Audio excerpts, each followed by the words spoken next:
Lecturer and author Timothy Good once detailed an incident involving the President of the United States, nuclear weapons, and alien interceptors working for an intergalactic allegiance who were showing concerns about activity on the Earth. They warned us to stop the nuclear program or face annihilation. The stage was the U.S. Air Force Base somewhere in New Mexico. The president was Eisenhower, and the interceptor he was meeting, who was not of this earth, went by the name Valiant Thor. Is it possible there are an actual group of extraterrestrials that oversee everything on planet Earth? As long as we remember, our species here on planet Earth have credited our origins to God or gods who arrived here and created the heavens and the earth. Imagine if this biblical passage about Genesis of humanity was a direct reference to our arrival, the terraforming of this planet, and the creation of an atmosphere on a planet that was apparently without form and void, and darkness was upon the face of the deep, and the Spirit of God moved upon the face of the waters.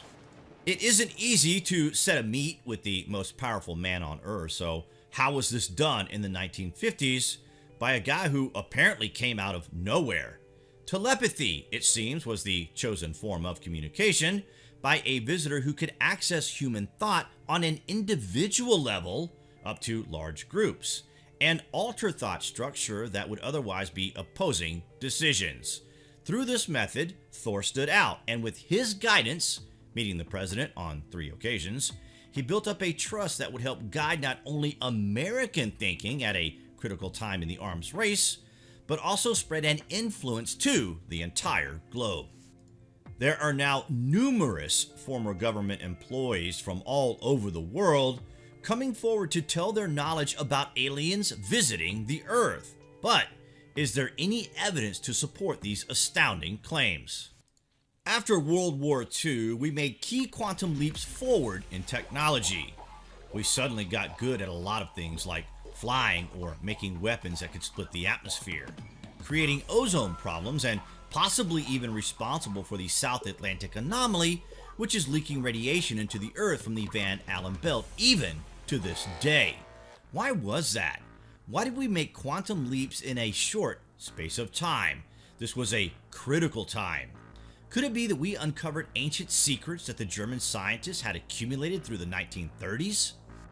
Would a highly advanced race of beings give the human race access to technology that sends us forward in our understanding of everything? They would obviously give us a little drip at a time, right? But why would they do this?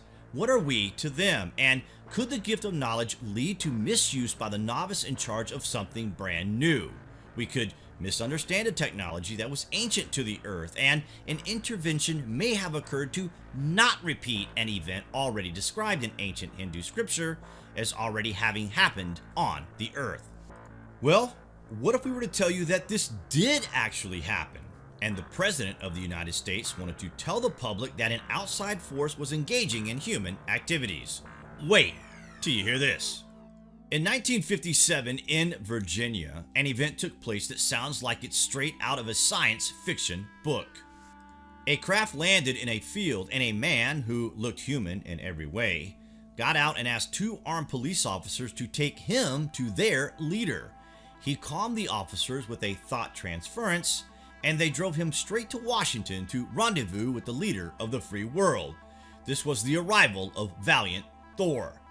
Thor stated that he was sent here by the High Council on behalf of the intergalactic community. He was one of the finest leaders of a nearby planet and was operating under the direction of the Central Control, and who had been chosen to make the Earth contact, as well as direct the project to warn of the development of nuclear bombs on our planet, which had become an interstellar concern. He had contact in influencing the decision makers in America, and gently warned that what we were doing in developing weapons would eventually end in the annihilation of the human race. This was a sort of crossroads, because if we had ignored Thor's warning, we may have been forced into change by an intergalactic community.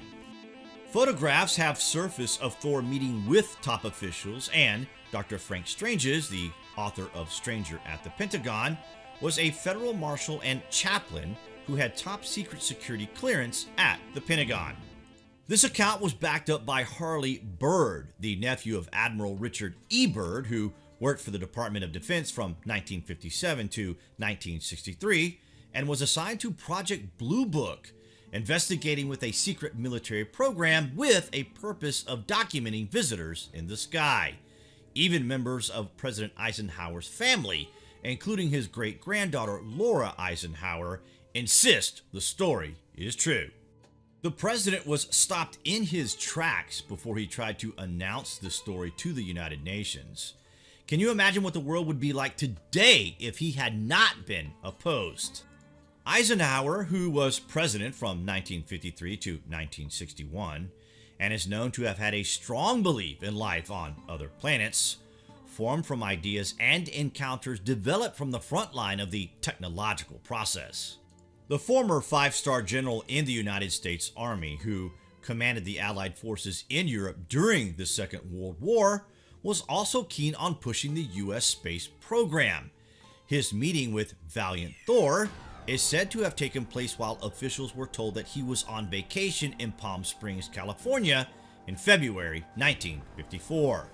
According to classified documents released by the Ministry of Defense in 2010, Winston Churchill may have ordered a UFO sighting to be kept secret. The UFO was seen over the east coast of England by an RAF reconnaissance plane returning from a mission in France or Germany towards the end of the war. Churchill is said to have discussed how to deal with UFO sightings with Eisenhower, and this same story was told to the late Phil Schneider, a geologist and engineer who had a level 1 security clearance in secret government projects.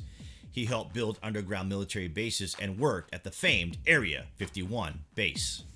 Snyder said he also met Thor, and he had left Earth with him in the 1950s in a spacecraft not built on this planet.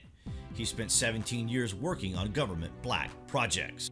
With a level 1 security clearance, Phil worked at Area 51, S4, and Los Alamos. He is one of only 3 survivors from the infamous alien-human war at Dulce, New Mexico, and the Los Alamos underground area in August of 1979.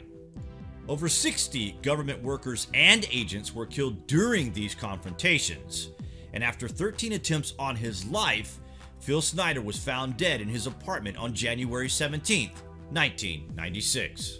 He had apparently been dead for several days and reportedly had a rubber hose wrapped 3 times around his neck.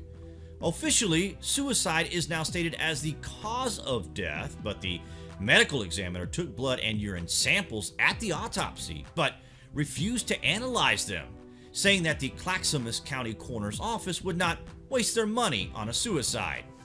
Samples were kept for 12 months, and when interested parties asked for these samples to be sent to an independent lab 11 months later, they were missing and presumed destroyed. Schneider had missing fingers on his left hand and limited motion in his shoulder, and this made it physically impossible for him to have had the rubber hose in his left hand with missing fingers, and then wrap the hose 3 times around his own neck with shoulders that had limited motion. In order to end up where his body was, he would have had to sit on the edge of his bed, wrap the hose around his neck slowly and painfully strangle himself to death, and fall headfirst into a wheelchair. Philip was an expert in chemicals and his own medical needs. He had multiple pills at hand that could have ended his life quickly and painlessly. He also had a gun that he borrowed to protect himself and could have ended his life with 1 shot. Phil's shocking revelations about the US government and aliens was the most likely cause of his death.